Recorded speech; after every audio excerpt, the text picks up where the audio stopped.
قرآن کہتا ہے وَمَن يَتَّقِ اللَّهَ يَجْعَل لَّهُ مَخْرَجًا وَيَرْزُقْهُ مِنْ حَيْثُ لَا مدینہ يَحْتَسِبُ۔ طیبہ کے بعد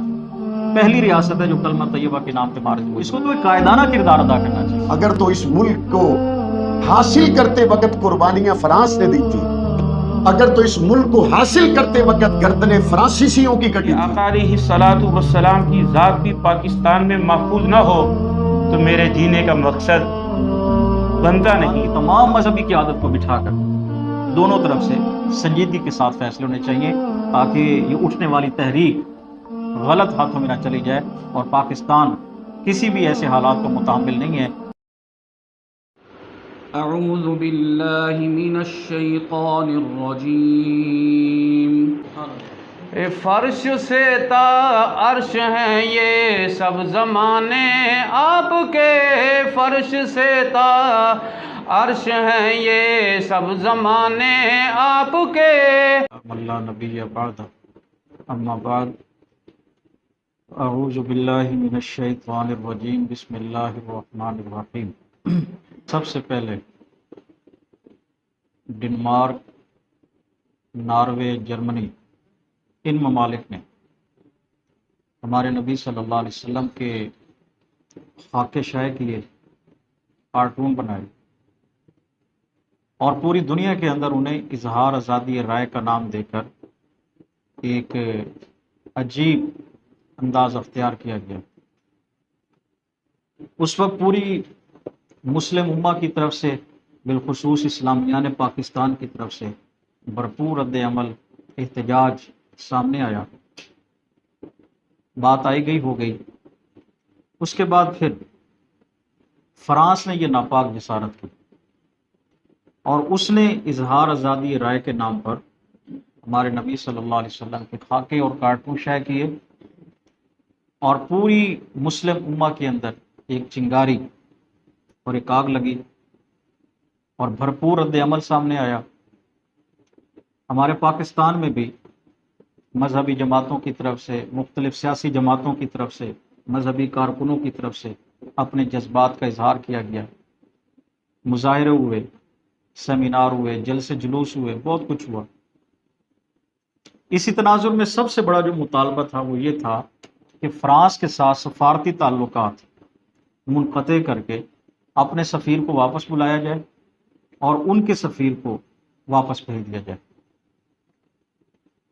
ارباب اقتدار کے ساتھ مختلف دینی جماعتوں کی، مذہبی جماعتوں کی بات چلتی رہی، ان میں سر فہرست تحریک لبیک پاکستان کے عمائدین، قائدین، جن کے ساتھ حکومت نے معاہدہ کیا، اور معاہدے میں یہ طے پا گیا کہ ہم فرانس کے سفیر کو پاکستان سے نکالیں گے، اور آپ کے جتنے بھی جائز مطالبات ہیں ہم ان سب کو تسلیم کریں گے۔ اس معاہدے کے اندر تقریباً 2 دفعہ توسیع ہوئی، جس میں حکومتی وزراء شامل تھے، اسپیکر قومی اسمبلی وہ شامل تھے، وزیر اعظم کے ترجمان شامل تھے، لیکن 2 دفعہ اس معاہدے میں توسیع کے باوجود پھر بھی فرانس کے سفیر کو پاکستان سے نہیں نکالا گیا۔ اور اب آخری جو معاہدہ ہوا تھا اس میں 20 اپریل کی ایک تاریخ یا ڈیڈ لائن دی گئی تھی، اور ابھی 20 اپریل آنے سے پہلے جب تحریک لبیک کے قائدین اور دیگر مذہبی جماعتوں نے حکومت کو، حکومتی وزراء کو اپنا وعدہ یاد دلایا، معاہدہ یاد دلایا، اب چاہیے تو یہ تھا حکومت سنجیدگی سے کام لیتی، کیونکہ ناموس رسالت کا مسئلہ یہ کوئی سیاسی مسئلہ تو ہے نہیں، یہ عشق و محبت کا مسئلہ ہے، اور میں تو یہ کہتا ہوں کہ نہ سمجھ آنے والا مسئلہ ہے، اس کی انتہائی کوئی نہیں۔ لوگ اس کو عقل کی کسوٹی پہ، عقل کے معیار پہ پرکھنے کی کوشش کرتے ہیں، میں سمجھتا ہوں کہ یہ نہ سمجھ آنے والا مسئلہ ہے۔ اب چاہیے تو یہ تھا کہ وہ سنجیدگی سے اس مسئلے پہ غور کرتے یا کوئی ایسی درمیانی راہ نکالتے، لیکن انہوں نے تحریک لبیک پاکستان کی اور دیگر پاکستان کے اندر موجود جتنی مذہبی جماعتیں ہیں سب کی قیادت کو، فرنٹ لائن قیادت کو پکڑا، جیلوں میں ڈال دیا، آپریشن شروع کر دیا، مذہبی جماعت کے کارکنوں کی پکڑ دھکڑ شروع ہو گئی، جس کی وجہ سے یہ ایک المناک جو ہے وہ تصادم اور ایک بہت بڑا یہ سانحہ رونما ہوا۔ اب میں سمجھتا ہوں کہ جو اس وقت رد عمل کے طور پر ملک پاکستان کی اہم شاہراہوں پہ، سڑکوں پہ، موٹر وے پہ، گلی محلے میں، چوکوں پہ، چوراہوں میں، بازاروں میں جو دھرنے دیے گئے اور جو لوگ بیٹھے، وہ تو جناب نبی کریم صلی اللہ علیہ وسلم کی محبت اور عشق میں بیٹھے تھے، لیکن بہرحال قانون بھی اس بات کا متقاضی تھا، اور ہمارا اسلامی جمہوریہ پاکستان، کیونکہ یہ مدینہ طیبہ کے بعد پہلی ریاست ہے جو کلمہ طیبہ کے نام پہ معرض وجود میں ہے، تو اس کو تو ایک قائدانہ کردار ادا کرنا چاہیے تھا اور سنجیدگی کے ساتھ فیصلے کرنے چاہیے تھے، لیکن الٹا ایک ایسا اقدام اٹھایا گیا کہ نہتے مسلمانوں پہ، روزہ داروں پہ، جو بالکل نہتے تھے، جن کے پاس کچھ بھی نہیں تھا اور نہ کچھ کرنے کا ان کا ارادہ تھا، اور وہ بار بار کہہ رہے تھے کہ ہم بالکل خالی ہاتھ ہیں، نہتے ہیں، ہم آپ صلی اللہ علیہ وسلم کی محبت میں بیٹھے ہیں، اور ہم صرف آپ کو اپنا وہ معاہدہ یاد دلانا چاہتے ہیں کہ آپ فرانس کے سفیر کو یہاں سے باہر نکالیں، لیکن بہرحال حکومت کی طرف سے غیر سنجیدہ اقدامات کیے گئے، غیر سنجیدہ فیصلے کیے گئے، اور الٹا ان لوگوں پہ دن دہاڑے فائرنگ کی گئی، سیدھی گولیاں برسائی گئی، شہادتیں ہوئی، لوگ زخمی ہوئے۔ میں سمجھتا ہوں کہ اب بھی وقت ہے کہ ارباب حکومت کو دانش مندانہ فیصلے کرنے چاہیے، اور سنجیدگی کے ساتھ پاکستان کی تمام مذہبی قیادت کو بٹھا کر دونوں طرف سے سنجیدگی کے ساتھ فیصلے ہونے چاہیے، تاکہ یہ اٹھنے والی تحریک غلط ہاتھوں میں نہ چلی جائے، اور پاکستان کسی بھی ایسے حالات کا متحمل نہیں ہے کہ خدا نہ خواستہ پہلے ہی لاک ڈاؤن کے مسائل، کرونا کے مسائل اور یہ چیزیں چل رہی ہیں، تو اگر ایسا پھر کوئی پاکستان کے اندر سانحہ رونما ہوتا ہے تو یہ پاکستان کی سالمیت اور پاکستان کے جو ہے وہ ایک وجود کے لیے یقیناً بہت بڑا خطرہ ہوگا۔ تو ہم سب اس وقت ان شہداء کے خراج عقیدت پیش کرنے کے لیے کہ جن کا صرف اور صرف مقصد رسول اللہ صلی اللہ علیہ وسلم کی محبت میں بیٹھ کر اپنا احتجاج ریکارڈ کروانا تھا، اور فرانس کے سفیر کی ملک سے باہر نکالنے کے لیے اپنا احتجاج اور ریکارڈ کروانا تھا اور باور کروانا تھا، لیکن اللہ تعالیٰ نے ان کو روزے کی حالت میں شہادت دینی تھی، وہ اپنا مقام پا گئے۔ ایک تو ہم ان کو خراج تحسین پیش کرتے ہیں، خراج عقیدت پیش کرتے ہیں، اور دوسرا تحریک لبیک ہو یا کوئی بھی ہو، بہرحال یہ ہمارے ایمان کا مسئلہ ہے، ہم ان لوگوں کے ساتھ کھڑے ہیں کہ جو رسول اللہ صلی اللہ علیہ وسلم کی عزت و ناموس کے لیے کھڑے ہیں، کسی بھی مسلکی، کسی بھی مذہبی تفریق کے بغیر ہمارے بھی جذبات وہی ہیں جو تحریک لبیک پاکستان کے کارکنان کے جذبات ہیں، یہ ان کی قیادت کے جذبات ہیں، ہم ان کے ساتھ ہیں اس معاملے کے اندر، اور حکومت وقت سے مطالبہ کرتے ہیں کہ جو معاہدہ ان لوگوں کے ساتھ کیا گیا اور مذہبی قیادت کے ساتھ کیا گیا، اس معاہدے کو وہ پورا کرے، فرانس سے اپنے سفیر کو واپس بلائے اور ان کے سفیر کو فرانس واپس بھیج دے۔ یہی ملک پاکستان کے آئین کا بھی تقاضا ہے، اور اس وقت جو حالات ہیں وہ بھی اسی بات کے متقاضی ہیں۔ انشاءاللہ میں امید کرتا ہوں کہ ہم سب یہی ایک اپنا احتجاج ریکارڈ کروانے کے لیے اور دوسرا ان کے ساتھ یکجہتی کے لیے یہاں پہ بیٹھے ہیں۔ اللہ تعالیٰ ان شہداء کے درجات کو بلند فرمائے، ان کی قربانیوں کو قبول فرمائے، اور میں سمجھتا ہوں کہ ملک پاکستان کے اندر ان کا خون جو ہے وہ ناموس رسالت، ناموس صحابہ اکرام رضوان اللہ تعالیٰ علیہم اجمعین، اور بالخصوص نظام مصطفیٰ کے لیے ایک سنگ میل ثابت ہوگا، اور ہم سب پھر ایک دفعہ ان کے ساتھ یکجہتی کا عزم بھی کرتے ہیں اور اظہار بھی کرتے ہیں۔ اللہ تعالیٰ جو لوگ وہاں پہ کھڑے ہیں ان کو استقامت نصیب فرمائے، جن کا مقصد صرف اور صرف یہی ہے کہ رسول اللہ صلی اللہ علیہ وسلم کے گستاخوں کے ساتھ ہمیشہ ہمیشہ کا مقاطع اور بائیکاٹ کیا جائے۔ اللہ میرا اور آپ کا حامی ناصر۔ اللہ نبی بعد، اما بعد، اعوذ باللہ من الشیطان الرجیم، بسم اللہ الرحمن الرحیم۔ جیسا کہ آپ سب حضرات جانتے ہیں، اظہار آزادی رائے کے نام پر پوری دنیا کے اندر سب سے پہلے ڈنمارک، ناروے، جرمنی، ان ممالک نے ہمارے نبی صلی اللہ علیہ وسلم کے خاکے شائع کیے، کارٹون بنائے، اور پوری دنیا کے اندر انہیں اظہار آزادی رائے کا نام دے کر ایک عجیب انداز اختیار کیا گیا۔ اس وقت پوری مسلم امہ کی طرف سے، بالخصوص اسلامیان پاکستان کی طرف سے بھرپور رد عمل، احتجاج سامنے آیا، بات آئی گئی ہو گئی اس کے بعد پھر فرانس نے یہ ناپاک جسارت کی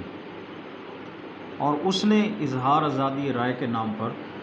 ہمارے نبی صلی اللہ علیہ وسلم کے خاکے اور کارٹون شائع کیے اور پوری مسلم امہ کے اندر ایک چنگاری اور ایک آگ لگی اور بھرپور رد عمل سامنے آیا۔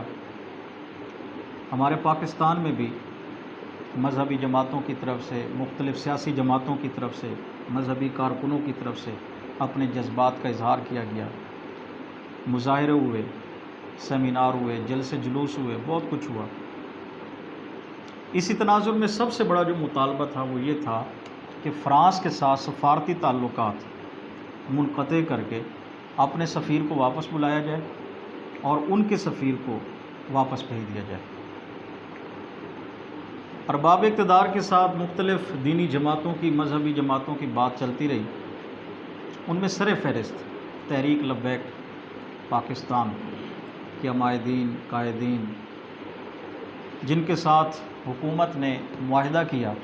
اور معاہدے میں یہ طے پا گیا کہ ہم فرانس کے سفیر کو پاکستان سے نکالیں گے اور آپ کے جتنے بھی جائز مطالبات ہیں ہم ان سب کو تسلیم کریں گے۔ اس معاہدے کے اندر تقریباً 2 دفعہ توسیع ہوئی،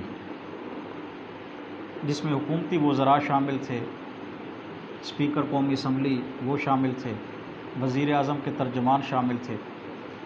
لیکن 2 دفعہ اس معاہدے میں توسیع کے باوجود پھر بھی فرانس کے سفیر کو پاکستان سے نہیں نکالا گیا۔ اور اب آخری جو معاہدہ ہوا تھا اس میں 20 اپریل کی یہ تاریخ یا ڈیڈ لائن دی گئی تھی، اور ابھی 20 اپریل آنے سے پہلے جب تحریک لبیک کے قائدین اور دیگر مذہبی جماعتوں نے حکومت کو، حکومتی وزراء کو اپنا وعدہ یاد دلایا، معاہدہ یاد دلایا، اب چاہیے تو یہ تھا حکومت سنجیدگی سے کام لیتی، کیونکہ ناموس رسالت کا مسئلہ یہ کوئی سیاسی مسئلہ تو ہے نہیں، یہ عشق و محبت کا مسئلہ ہے، اور میں تو یہ کہتا ہوں کہ نہ سمجھ آنے والا مسئلہ ہے، اس کی انتہائی کوئی نہیں۔ لوگ اس کو عقل کی کسوٹی پہ، عقل کے معیار پہ پرکھنے کی کوشش کرتے ہیں، میں سمجھتا ہوں کہ یہ نہ سمجھ آنے والا مسئلہ ہے۔ اب چاہیے تو یہ تھا کہ وہ سنجیدگی سے اس مسئلے پہ غور کرتے یا کوئی ایسی درمیانی راہ نکالتے، لیکن انہوں نے تحریک لبیک پاکستان کی اور دیگر پاکستان کے اندر موجود جتنی مذہبی جماعتیں ہیں سب کی قیادت کو، فرنٹ لائن قیادت کو پکڑا، جیلوں میں ڈال دیا، آپریشن شروع کر دیا، مذہبی جماعت کے کارکنوں کی پکڑ دھکڑ شروع ہو گئی، جس کی وجہ سے یہ ایک المناک جو ہے وہ تصادم اور ایک بہت بڑا یہ سانحہ رونما ہوا۔ اب میں سمجھتا ہوں کہ جو اس وقت رد عمل کے طور پر ملک پاکستان کی اہم شاہراہوں پہ، سڑکوں پہ، موٹر وے پہ، گلی محلے میں، چوکوں پہ، چوراہوں میں، بازاروں میں جو دھرنے دیے گئے اور جو لوگ بیٹھے وہ تو جناب نبی کریم صلی اللہ علیہ وسلم کی محبت اور عشق میں بیٹھے تھے، لیکن بہرحال قانون بھی اس بات کا متقاضی تھا، اور ہمارا اسلامی جمہوریہ پاکستان کیونکہ یہ مدینہ طیبہ کے بعد پہلی ریاست ہے جو کلمہ طیبہ کے نام پہ معرض وجود میں آئی، تو اس کو تو ایک قائدانہ کردار ادا کرنا چاہیے تھا اور سنجیدگی کے ساتھ فیصلے کرنے چاہیے تھے، لیکن الٹا ایک ایسا اقدام اٹھایا گیا کہ نہتے مسلمانوں پہ، روزہ داروں پہ جو بالکل نہتے تھے، جن کے پاس کچھ بھی نہیں تھا اور نہ کچھ کرنے کا ان کا ارادہ تھا، اور وہ بار بار کہہ رہے تھے کہ ہم بالکل خالی ہاتھ ہیں، نہتے ہیں، ہم آپ صلی اللہ علیہ وسلم کی محبت میں بیٹھے ہیں، اور ہم صرف آپ کو اپنا وہ معاہدہ یاد دلانا چاہتے ہیں کہ آپ فرانس کے سفیر کو یہاں سے باہر نکالیں، لیکن بہرحال حکومت کی طرف سے غیر سنجیدہ اقدامات کیے گئے، غیر سنجیدہ فیصلے کیے گئے، اور الٹا ان لوگوں پہ دن دہاڑے فائرنگ کی گئی، سیدھی گولیاں برسائی گئیں، شہادتیں ہوئیں، لوگ زخمی ہوئے۔ میں سمجھتا ہوں کہ اب بھی وقت ہے کہ ارباب حکومت کو دانش مندانہ فیصلے کرنے چاہیے، اور سنجیدگی کے ساتھ پاکستان کی تمام مذہبی قیادت کو بٹھا کر دونوں طرف سے سنجیدگی کے ساتھ فیصلے ہونے چاہیے، تاکہ یہ اٹھنے والی تحریک غلط ہاتھوں میں نہ چلی جائے، اور پاکستان کسی بھی ایسے حالات کا متحمل نہیں ہے کہ خدا نہ خواستہ پہلے ہی لاک ڈاؤن کے مسائل، کرونا کے مسائل اور یہ چیزیں چل رہی ہیں، تو اگر ایسا پھر کوئی پاکستان کے اندر سانحہ رونما ہوتا ہے تو یہ پاکستان کی سالمیت اور پاکستان کے جو ہے وہ ایک وجود کے لیے یقیناً بہت بڑا خطرہ ہوگا۔ تو ہم سب اس وقت ان شہداء کے خراج عقیدت پیش کرنے کے لیے کہ جن کا صرف اور صرف مقصد رسول اللہ صلی اللہ علیہ وسلم کی محبت میں بیٹھ کر اپنا احتجاج ریکارڈ کروانا تھا، اور فرانس کے سفیر کی ملک سے باہر نکالنے کے لیے اپنا احتجاج اور ریکارڈ کروانا تھا اور باور کروانا تھا، لیکن اللہ تعالیٰ نے ان کو روزے کی حالت میں شہادت دینی تھی، وہ اپنا مقام پا گئے۔ ایک تو ہم ان کو خراج تحسین پیش کرتے ہیں، خراج عقیدت پیش کرتے ہیں، اور دوسرا تحریک لبیک ہو یا کوئی بھی ہو، بہرحال یہ ہمارے ایمان کا مسئلہ ہے۔ ہم ان لوگوں کے ساتھ کھڑے ہیں کہ جو رسول اللہ صلی اللہ علیہ وسلم کی عزت و ناموس کے لیے کھڑے ہیں، کسی بھی مسلکی کسی بھی مذہبی تفریق کے بغیر۔ ہمارے بھی جذبات وہی ہیں جو تحریک لبیک پاکستان کے کارکنان کے جذبات ہیں یا ان کی قیادت کے جذبات ہیں، ہم ان کے ساتھ ہیں اس معاملے کے اندر، اور حکومت وقت سے مطالبہ کرتے ہیں کہ جو معاہدہ ان لوگوں کے ساتھ کیا گیا اور مذہبی قیادت کے ساتھ کیا گیا اس معاہدے کو وہ پورا کرے، فرانس سے اپنے سفیر کو واپس بلائے اور ان کے سفیر کو فرانس واپس بھیج دے۔ یہی ملک پاکستان کے آئین کا بھی تقاضا ہے، اور اس وقت جو حالات ہیں وہ بھی اسی بات کے متقاضی ہیں۔ انشاءاللہ میں امید کرتا ہوں کہ ہم سب یہی ایک اپنا احتجاج ریکارڈ کروانے کے لیے اور دوسرا ان کے ساتھ یکجہتی کے لیے یہاں پہ بیٹھے ہیں۔ اللہ تعالیٰ ان شہداء کے درجات کو بلند فرمائے، ان کی قربانیوں کو قبول فرمائے، اور میں سمجھتا ہوں کہ ملک پاکستان کے اندر ان کا خون جو ہے وہ ناموس رسالت، ناموس صحابہ اکرام رضوان اللہ تعالیٰ علیہم اجمعین اور بالخصوص نظام مصطفیٰ کے لیے ایک سنگ میل ثابت ہوگا، اور ہم سب پھر ایک دفعہ ان کے ساتھ یکجہتی کا عزم بھی کرتے اور اظہار بھی کرتے ہیں۔ اللہ تعالیٰ جو لوگ وہاں پہ کھڑے ہیں ان کو استقامت نصیب فرمائے، جن کا مقصد صرف اور صرف یہی ہے کہ رسول اللہ صلی اللہ علیہ وسلم کے گستاخوں کے ساتھ ہمیشہ الحمدللہ وحدہ والصلاة والسلام علی من لا نبی بعدہ وعلی آلہ واصحابہ ومن تبعہم اجمعین، اما بعد فاعوذ باللہ من الشیطان الرجیم، بسم اللہ الرحمن الرحیم۔ محمد الرسول اللہ والذین معہ اشداء علی الکفار رحماء بینہم، صدق اللہ العظیم وبلغنا رسولہ النبی الکریم ونحن علی ذلک لمن الشاہدین والشاکرین والحمد للہ رب العالمین۔ میں دل کی گہرائیوں سے اہل سنت علماء کونسل کا شکر گزار ہوں، جنہوں نے اس حساس موقع پر وقت کی ضرورت کو سمجھتے ہوئے اس عنوان پر علماء کرام کو اکٹھا کیا، اور ان علماء کرام کو اس حوالے سے نہ صرف یہ کہ اپنے جذبات کے اظہار کا موقع دیا، بلکہ ناموس رسالت صلی اللہ علیہ وسلم کے عنوان پر پیدا ہونے والی اس صورتحال میں یکجا کرنے کے بعد، اس تحریک کے ساتھ اظہار یکجہتی کے بعد، ان کے ساتھ ہر آن ہر فورم پر قدم کے ساتھ قدم ملا کر کھڑے ہونے کا اس فورم کے ذریعے جو عملی اظہار کیا گیا ہے، میں اس پر اہل سنت علماء کونسل کے تمام ہی ذمہ داران کو دل کی گہرائیوں سے خراج تحسین پیش کرتا ہوں اور شکر گزار ہوں۔ مجھ سے پہلے یہاں مختلف علماء کرام نے موجودہ حالات کے حوالے سے اپنی رائے کا اظہار کیا۔ اس میں کوئی شک نہیں ہے کہ حضور علیہ السلام کی ناموس کا مسئلہ کائنات میں مسلمانوں کے لیے سب سے بڑا مسئلہ ہے۔ آج ہمارے وزیر اعظم پاکستان نے جو بیان دیا، انہوں نے بھی اس میں یہ بات پہنچانے کی کوشش کی کہ تحریک لبیک کا جو پوائنٹ آف ویو ہے، میرا پوائنٹ آف ویو بھی انہوں نے کہا یہی ہے۔ وہ یہ کہنا چاہ رہے ہیں کہ میں عالمی سطح پر اس طرح کی قانون سازی کی کوشش کر رہا ہوں کہ اگر کسی بھی ملک میں حضور علیہ السلام کی شان میں گستاخی ہو اور ایسا ماحول پیدا ہو جائے کہ اس ملک کے سفیر کو نکالنا پڑے، تو تمام مسلمان ممالک اس گستاخ ملک کے سفیر کو نکال دیں۔ اور وہ کہہ رہے ہیں کہ میں یہ چاہتا ہوں کہ جس طرح ہولوکاسٹ پہ جو یہودیوں کا قتل عام ہوا، جس طرح ہولوکاسٹ پہ دنیا کے بہت سے ممالک میں بات کرنے پہ پابندی ہے، اور دنیا میں 4 سے 5 ملک ایسے ہیں جہاں آپ ہولوکاسٹ پہ اگر بات کریں تو آپ کو سزائے موت دے دی جاتی ہے، تو اگر یہودیوں کے چند لاکھ لوگوں کے دل دکھتے ہیں تو محمد کریم صلی اللہ علیہ وسلم کے ماننے والے تو اس دنیا میں 2.25 ارب ہیں، جب حضور علیہ السلام کی گستاخی ہوتی ہے تو ان کے دل بہت زیادہ دکھی ہوتے ہیں، لہذا عالمی سطح پر یہ قانون بنے کہ حضور نبی کریم صلی اللہ علیہ وآلہ وسلم کی گستاخی کو آزادگی اظہار رائے سے تعبیر کرنے کی بجائے ایک قابل مواخذہ، قابل گرفت جرم قرار دیا جائے، تاکہ کسی بھی غیر مسلم کو، کسی بھی فریڈم کے اصول پر کھڑی ہوئی ریاست یا افراد کو یہ جسارت نہ ہو سکے کہ وہ حضور نبی کریم صلی اللہ علیہ وسلم کے خاکے شائع کریں۔ یہ انہوں نے اپنے فکر کا اظہار کیا، ان کی ملکی سطح پر ہونے والی صورتحال پر بھی انہوں نے یہ سٹیٹمنٹ دی کہ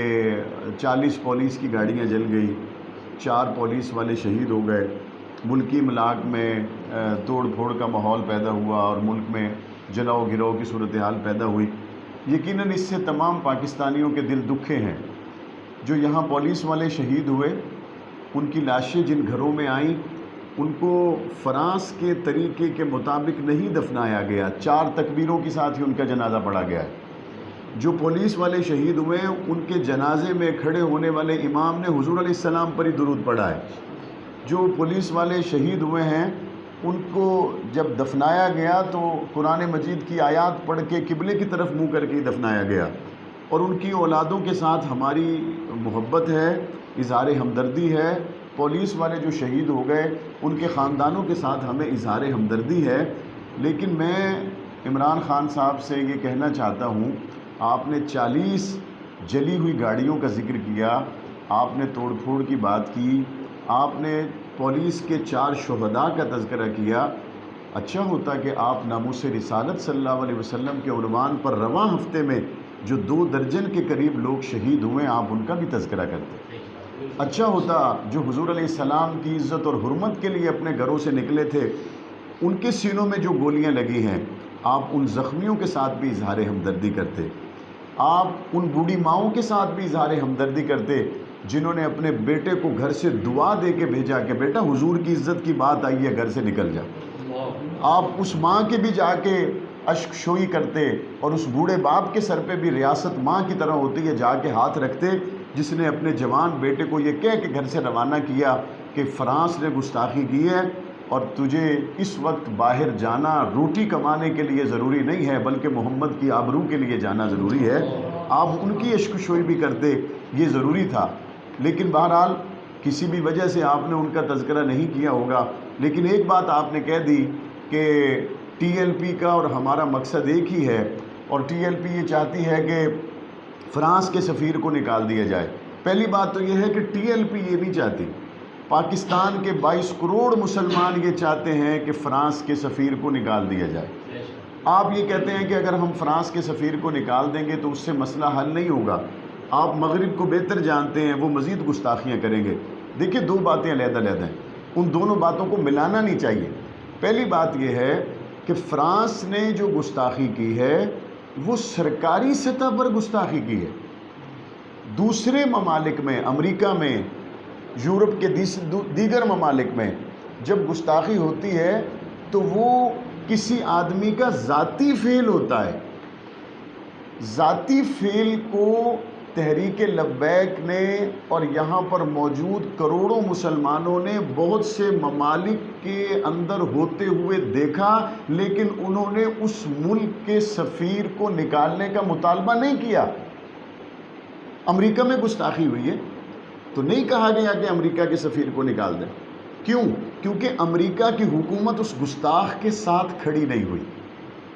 اسی طریقے سے دوسرے دنیا کے بہت سے ممالک میں گستاخیاں ہوئی ہیں، لیکن ان ممالک کی حکومتیں اس طرح سے ان گستاخوں کے ساتھ کھڑی نہیں ہوئی جس طرح فرانس میں ہوئی۔ اچھا، یہ فرانس میں ہوا کیا ہے؟ بہت سے لوگوں کو شاید علم نہ ہو تو میں ان کی یادداشت کے لیے دہرا دیتا ہوں۔ فرانس کے اندر ایک سکول کے استاذ نے حضور نبی کریم صلی اللہ علیہ وسلم کے خاکے بنائے۔ ان خاکوں سے چیچنیا کا ایک نوجوان جس کا نام عبداللہ تھا، ظاہر ہے کہ کون مسلمان ہے جو اپنے نبی صلی اللہ علیہ وسلم کی توہین کو گوارا کر سکے، اس عبداللہ نے، چیچنیا کے اس نوجوان نے اس گستاخ سکول کے استاد کو قتل کر دیا۔ یہاں تک بات رک جاتی تو اور تھی۔ ہوا یہ کہ اس استاد نے، اسکول کے اس ٹیچر نے جو حضور علیہ السلام کے گستاخانہ خاکے بنائے تھے، فرانس کے وزیر اعظم نے کہا کہ اچھا اس کو اس لیے قتل کیا گیا کہ آزادی اظہار رائے پہ قدغن لگائے گا یہ چیچنیا کا عبداللہ۔ اس نے کہا ہم فوراً دو کام کریں گے۔ پہلا کام تو یہ کریں گے کہ ہم اس مر جانے والے کو مر جانے کے بعد فرانس کا سب سے بڑا سول ایوارڈ دیں گے کہ اس نے آزادی اظہار رائے کے عنوان پر بہت اچھا کام کیا ہے۔ اور دوسرا کیا کہا؟ انہوں نے کہا جو اس بدبخت ملعون نے حضور علیہ السلام کے گستاخی پر مبنی خاکے بنائے ہیں، ہم ان خاکوں کو فرانس کی عمارتوں کے اوپر سرکاری طور پر آویزاں کریں گے۔ اس کا مطلب ہے کہ اس ایک کلاس روم سے نکلنے کے بعد وہ گستاخی اس ریاست کے صدر اور وزیر اعظم نے جب اس کا ارتکاب کیا اور فرانس کی عمارتوں پر میرے نبی صلی اللہ علیہ وسلم کے خاکے لہرا دیے گئے، اس کے بعد پھر پاکستان کے لوگ چین سے نہ سو سکے اور فرانس کا سفیر اسلام آباد میں چین سے سوئے، یہ تو نہیں ہو سکتا۔ یہ کیسے ہو سکتا ہے؟ فرانس اگر اس کے اندر اپنی حکومتی مشینری کو استعمال نہ کرتا تو ایک ذاتی فعل تھا۔ انہوں نے کہا نہیں یہ آزادی اظہار رائے ہے۔ آزادی اظہار رائے کا نام دے کر اس بندے کو، گستاخ کو سول ایوارڈ دیا گیا۔ ہم یہ کہتے ہیں کہ انہوں نے گستاخ کو سول ایوارڈ بھی دیے، اپنے ملک کا سب سے بڑا ایوارڈ دیا، اعزاز سے اس کو نوازا گستاخ کو، اور ان خاکوں کو فرانس کے اندر سرکاری سطح پر بڑی بڑی عمارتوں کے اوپر آویزاں کیا گیا۔ چیچنیا کے اس مجاہد عبداللہ نے جس گستاخ کا کام تمام کیا ہے، پاکستان کو چاہیے کہ وہ پاکستان کا سب سے بڑا ایوارڈ اس عبداللہ کے نام کرے جس نے گستاخ رسول کو واصل جہنم کیا۔ اور اسی طریقے سے پاکستانی حکومت کو چاہیے کہ اس ملک کے اندر جن لوگوں نے حضور نبی کریم صلی اللہ علیہ وسلم کی گستاخی کی ہے، ان گستاخوں کو جنہوں نے کیفر کردار تک پہنچایا، وہ غازی فیصل جیسے نوجوان سلاخوں کے پیچھے رکھنے کے لیے نہیں ہیں، ان کو صدارتی حکم نامے کے ذریعے فی الفور رہا کیا جائے، کیونکہ اس نے زمین اور جائیداد کے لیے نہیں، محمد کریم کے گستاخ کو گستاخ سمجھ کے قتل کیا۔ اور اگر اس کی عدالت آپ جائیں، اس کے کیس کو سٹڈی کریں، پشاور میں جو واقعہ ہوا، اگر عدالت میں موجود جج صاحب بھی یہ کہیں کہ یہ گستاخ تھا، اس کی ویڈیوز بھی یہ کہیں کہ یہ حضور نبی کریم صلی اللہ علیہ وسلم کا گستاخ تھا، آپ پھر چند لوگوں کے پیچھے لگیں گے؟ یہ چند لوگ ہیں کون؟ یہ چند لوگ وہی 8 مارچ والے لوگ ہیں؟ یہ چند لوگ ہیں کون؟ یہ وہی لوگ ہیں جن کو لا الہ الا اللہ، پاکستان کا مطلب کیا، لا الہ الا اللہ، یہ نعرہ ان کو ہضم نہیں ہوتا۔ ان لوگوں نے آپ کو یہ کہا ہے کہ 2 سال میں بڑی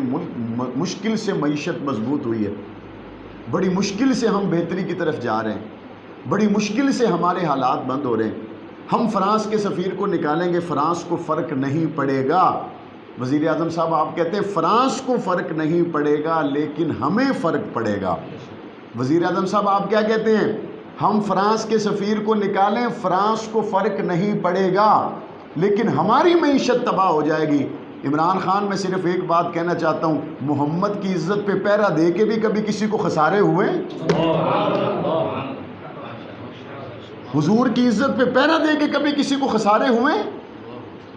میرے نبی مدینہ منورہ میں گئے تو انصار مدینہ نے کیا کہا؟ انہوں نے کہا جب ہم نے حضور کی میزبانی کی اس سال اللہ تعالیٰ نے پچھلے سالوں سے زیادہ ہمیں رزق عطا کر دیا۔ تمہاری معیشت کا انحصار کس پر ہے؟ زیادہ ہمارا انحصار زراعت پر ہے۔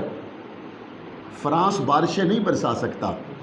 فرانس موسم خوشگوار نہیں رکھ سکتا، فرانس زمین کے اندر جانے والے دانے کو پھوڑ نہیں سکتا، اور پھوڑنے کے بعد اس کو بہترین ایک پودا بنا کے اس سے ہمیں خوراک نہیں دے سکتا، لیکن جس نبی کی عزت پہ پہرے کی ہم بات کر رہے ہیں وہ اس رب کا بھیجا ہوا رسول ہے جس کے ہاتھ میں دانے کو پھوڑنا بھی ہے، جس کے ہاتھ میں بارشوں کو برسانا بھی ہے، جس کے ہاتھ میں بادلوں کو لانا بھی ہے۔ میرا یقین ہے ہمیں فرانس کی طرف نہیں، جب گنبد خضراء کی بات آئے تو ہمیں عرش و مل رب کی طرف دیکھنا چاہیے۔ میرے رب کے لاڈلے پیغمبر پہ پہرا دے کے اگر کوئی قوم بھوک سے مر جائے تو اللہ نے اس کائنات کو ٹرمپ اور دوسرے اپنے دشمنوں کے لیے نہیں سجایا، اللہ نے اس کائنات کو محمد کے غلاموں کے لیے سجایا۔ نعرہ تکبیر، اللہ اکبر، تاجدار ختم نبوت زندہ باد، تاجدار ختم نبوت زندہ باد۔ اس لیے یہ بات کہنا ہی ایک مسلمان کی شان کے خلاف ہے کہ جی فرانس کو تو فرق نہیں پڑے گا، ہمیں فرق پڑے گا، اور محمد کے غلاموں کو فرق پڑے گا۔ روٹی فرانس دیتا ہے، جو ملک محمد کریم کے نالین پاک کے صدقے سے ملا ہے۔ اگر تو اس ملک کو حاصل کرتے وقت قربانیاں فرانس نے دی تھی، اگر تو اس ملک کو حاصل کرتے وقت گردنیں فرانسیسیوں کی کٹی تھی، اگر اس ملک کو حاصل کرتے وقت آپ کے ساتھ یورپ اور فرانسیسی وہ لوگ کھڑے ہوئے تھے جنہوں نے اپنے جوان بچے قربان کر دیے تھے، پھر آپ اس کی طرف دیکھیں۔ لیکن اگر قربانیاں دینے والے محمد کریم کے نام پہ گردنیں کٹوا کے اس خطے کو حاصل کرنے والے لوگ تھے، تو پھر آج 70 سال کے بعد ہمیں ان ماؤں کے لالوں کو نہیں بھولنا چاہیے جن 6 لاکھ لوگوں نے قربانیاں دے کر پاکستان کے خاکے میں اپنے لہو سے رنگ بھرا تھا۔ آج فرانس کی طرف دیکھنے کی نہیں، گنبد خضراء کی طرف دیکھنے کی ضرورت ہے۔ قرآن کیا کہتا ہے؟ قرآن کہتا ہے وَمَن يَتَّقِ اللَّهَ يَجْعَل لَّهُ مَخْرَجًا وَيَرْزُقْهُ مِنْ حَيْثُ لَا يَحْتَسِبُ۔ قرآن کہتا ہے جو اللہ کے لیے قدم اٹھائے اللہ اس کے لیے راستے کھول دیتا ہے۔ سب سے بڑا مسئلہ وزیر اعظم صاحب آپ کے پیش نظر یہی ہے، اور ہونا بھی چاہیے، ملک کے آپ سربراہ ہیں، کہ میری قوم بھوکی نہ مر جائے، میرے قوم کے گھروں میں فاقے نہ آ جائیں۔ فیصل آباد کے اندر آپ کے 50% سے زیادہ آرڈرز اسی یورپی یونین اور ان لوگوں کے ساتھ جو آپ کے تعلقات ہیں اسی کے ارد گرد گھومتے ہیں۔ آپ کی نظر بھوک پر ہونی چاہیے، آپ کی نظر قوم کی روٹی پہ ہونی چاہیے، آپ کی نظر ملک کی معیشت پر ہونی چاہیے۔ لیکن ریاست مدینہ کا نعرہ جب آپ نے لگایا تو آپ کی نظر اس سے پہلے قرآن کی آیت پہ ہونی چاہیے، اور قرآن کی آیت کیا کہتی ہے؟ وَيَرْزُقْهُ مِنْ حَيْثُ لَا يَحْتَسِبُ۔ قرآن کی آیت کہتی ہے، میں اگر آج کے حالات میں اس کا ترجمہ کروں، وَيَرْزُقْهُ مِنْ حَيْثُ لَا يَحْتَسِبُ، اللہ کا قرآن کہتا ہے محمد کی عزت پہ پہرا تم دو، معیشت تمہاری میں مضبوط کر دوں۔ وَيَرْزُقْهُ مِنْ حَيْثُ لَا يَحْتَسِبُ کا آج کی تاریخ میں جو ترجمہ میرے ذہن میں ہے وہ یہی ہے، حضور کی عزت کے پہرے دار تم بن جاؤ۔ اس لیے یہ موقع ہے، اس موقع پہ ہمیں ظاہری حالات کو اور اسباب کو ضرور دیکھنا چاہیے، لیکن مسبب الاسباب کو سب سے پہلے دیکھنا چاہیے۔ گندم کا دانہ جب ذمہ دار زمین میں ڈالتا ہے تو وہ یہ نہیں کہتا کہ پہلے پکی ہوئی مجھے دکھاؤ پھر زمین میں ڈالوں گا۔ اللہ کی عادت یہ نہیں ہے، اللہ کہتا نہیں پہلے ڈال دو، جب ڈل گئی تو پھر ہم اب اس کو زیادہ کر کے نکال دیں گے۔ یہ تو ہمارا توکل کی کمی ہے کہ ہم کہتے نہیں پہلے مجھے کیش دکھاؤ، نفع بتاؤ، پھر میں انویسٹمنٹ کروں گا۔ جب دنیا کے سارے کاموں میں اللہ کی عادت کو مانا تو اللہ کے محبوب کے معاملے میں پھر اللہ کی عادت پہ بھروسہ کرنا چاہیے۔ قدم اٹھانا ہمارا کام ہے، رب کی رحمتیں متوجہ ہوں گی، یہ آپ اپنی آنکھوں سے دیکھیں گے۔ اور اگلی بات، اگر وقتی طور پر کوئی آزمائش آ بھی جاتی ہے، معیشت آپ خود مان رہے ہیں کہ پچھلے 2 سال سے خراب ہے، اب آپ کہتے ہیں ہم ٹیک آف کرنے لگے، کرونا نے بڑی بڑی معیشتوں کا بیڑا غرق کر دیا، ابھی تیسری لہر ہے، خدا نہ خواستہ آگے چوتھی پانچویں لہر آ گئی تو دنیا کے بڑے بڑے جہاز نیچے آ جائیں گے، ہمارا کیا ٹیک آف کرے گا۔ لیکن ایک بات جو ہمیں سوچنی چاہیے وہ یہ ہے کہ آج جب فیصل آباد میں، کراچی میں، راولپنڈی میں، لاہور میں جب کوئی بچہ بھوکا سوتا ہے، جب کوئی باپ اپنے بچے کے لیے کما کے نہیں لا پاتا اور وہ اپنے بچے کو کہتا ہے کہ بیٹا آج تیرے باپ کی دہاڑی نہیں لگی، تو ہمارے ملک میں کیا ہوتا ہے، وہ بچہ اور باپ سونے سے پہلے وقت کے وزیر اعظم کو گالیاں نکالتے ہیں، وہ سب سے پہلے ملک کے بادشاہ کو گالیاں نکالتے ہیں کہ تیری وجہ سے بیڑے غرق ہوئے ہیں، تیری وجہ سے بیڑے غرق ہوئے ہیں۔ میں کہتا ہوں حضور کی عزت پہ پہرا دو، اگر تھوڑی دیر کے لیے آزمائش آ بھی گئی اور وہ نان جو 15 کا ہے وہ 100 کا ملا، تو شام کو بچے کو باپ بھوکا سلاتے ہوئے یہ تو کہے گا بیٹا آج بھوکا عمران خان کے لیے نہیں آمنہ کے لال کے لیے سونا ہے۔ وہ بچہ بھوکا سوئے گا تو مدینے کی طرف منہ کر کے تو سوئے گا۔ وہ اپنے بچے کو یہ تو کہے گا کہ آج اگر ہمارے گھر میں 3 ٹائم کی بجائے 1 ٹائم کی روٹی پکی ہے تو یہ حضور کی آبرو پہ پہرا دینے کے لیے ہے۔ میرے نبی صلی اللہ علیہ وسلم کے ساتھ چلنے والے، میں نے قرآن مجید کی یہ آیت کریمہ شروع میں پڑھی، والذین معہ، حضور کے ساتھیوں سے سیکھو جنہوں نے پکے ہوئے کھیت چھوڑ دیے۔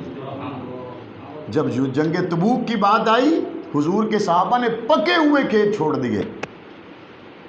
کسی کاروباری کو آپ رمضان کے آخری عشرے میں جا کے کہیں نا کہ ذرا آپ کی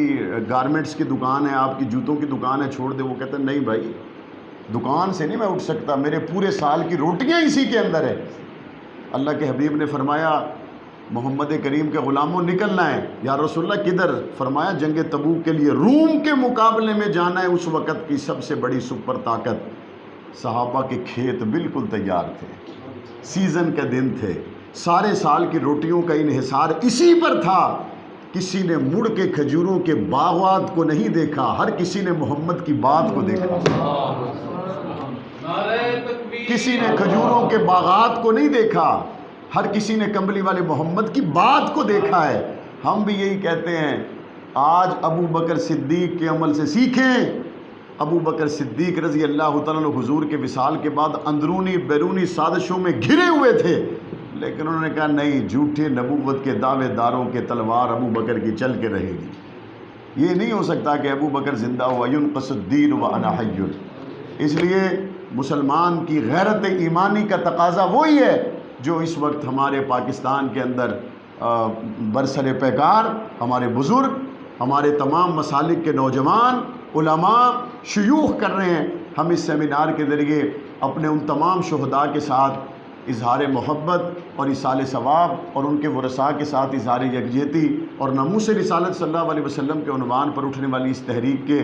بالکل ساتھ کھڑے ہیں، اور ہم اس کی مذمت کرتے ہیں کہ تحریک لبیک پر پابندی کا جو نوٹیفیکیشن نکالا گیا اس کو فی الفور واپس لیا جائے، اور اس مقدس تحریک میں چلتے ہوئے جن لوگوں کو آپ نے گرفتار کیا، جن کو آپ نے جیلوں میں ڈالا اور ان کے اوپر دہشت گردی کی دفعات کے تحت پرچے داخل کیے، کچھ تو سوچو۔ کیا وہ لوگ دہشت گرد تھے جن کو آپ نے رات کو گھر سے اٹھا لیا؟ کچھ تو بتاؤ۔ کیا وہ مدرسوں میں پڑھنے والے؟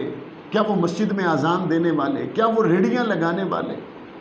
لاہور کی عدالت میں پرسوں جب پیش ہوئے، 500 سے زیادہ چھوٹی چھوٹی عمروں کے بچے اور نوجوان تھے جن کو پتہ ہی نہیں تھا کہ 780 کیا ہوتی۔ آپ نے دہشت گردی کی دفعات لگا کے ان پہ پرچے دے دیے۔ ان کے اوپر ہونے والی FIRs کو فی الفور ختم ہونا چاہیے۔ وہ تمام لوگ جو حضور علیہ السلام کے محبت میں گھروں سے نکلے ان کو رہا ہونا چاہیے۔ تحریک لبیک پر پابندی کا جو نوٹیفیکیشن نکالا گیا، ہم اس کی شدید مذمت کرتے ہیں۔ اس جماعت کو فی الفور کل آدم کا نام حضور کے عشاق کے ساتھ لینا ہی میں سمجھتا ہوں کہ اس کی توہین ہے۔ اس ملک میں بہت سی جماعتوں نے بہت کچھ کیا ہے، لیکن ہم اس موقع پہ وہ دہرانا نہیں چاہتے، لیکن حضور کی عشق اور محبت میں نکلنے والی اس جماعت سے فی الفور وہ نوٹیفیکیشن واپس ہونا چاہیے، اور اس جماعت کے جو قائدین کارکنان گرفتار ہیں ان کو رہا ہونا چاہیے۔ اس جماعت کے زخمیوں کے ساتھ ہماری دعائیں ہیں، اللہ تعالیٰ ان کو مکمل